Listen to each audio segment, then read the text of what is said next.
At dahil nga may nag-comment sa atin kung paano raw gumawa ng mga simpleng design lalo na sa mga bago nating followers na bago pa lang din po naggagawa ng table skirting o yung mga decoration mga idol yan. Nag-comment nga sa atin baka pwede raw mayroon na gawin tayong simpleng design na mabilis naman daw pong sundan yan. Umpisahan na natin, full video tutorial to mga lods, tara.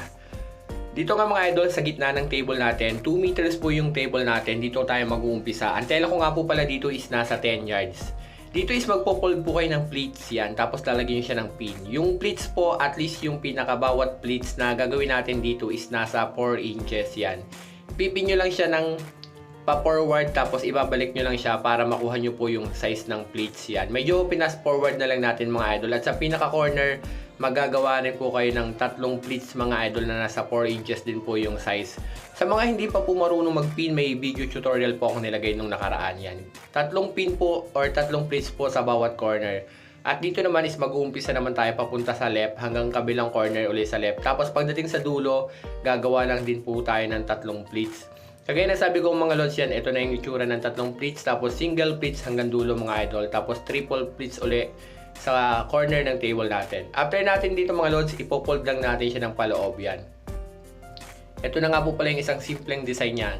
Sa ganitong design mga idol, pwede po na, kung ganito lang gusto nyo maging design, pwede po na 3 inches po yung pinaka-pleats para mas marami at mas maliliit po siya tingnan. Tapos ito naman po kapag naka-fold yung bawat gilid yan. Pwede na po yung ganitong design kung simpleng okasyon lang sa bahay yan. Ganito yung itsura niyan. Parang may candle design siya mga idol.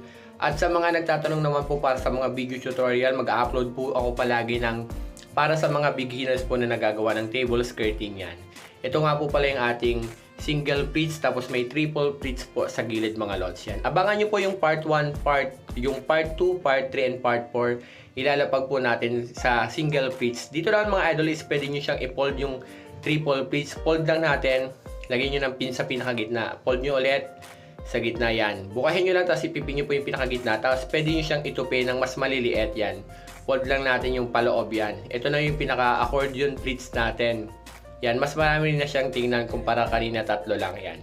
Pwede nyo pong gawin ganito ang bawat corner nyo kapag nagagawa po kayo ng mga single pleats para may additional na design po yung bawat gilid ng table mga idol. At kung gusto nyo magawing knife pleats, ipofold nyo lang po siya pa right.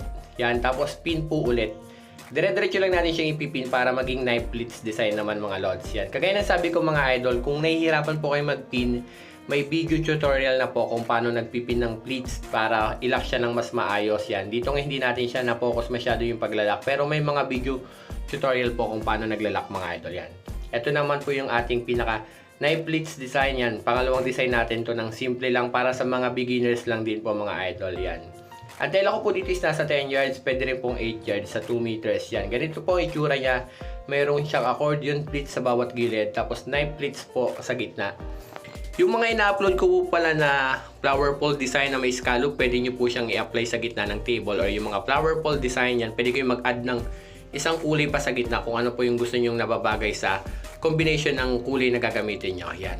Kagaya na sabi ko mga lods yan, ito po yung part 1 pa lang natin. Sa ganitong design, marami po tayong pwedeng gawing design. I-upload ko po yung full video guide, kaya abangan nyo na lang po. Salamat po sa panonood. Comment down below kung may concern po. Hanggang dito na nga lang. Salamat.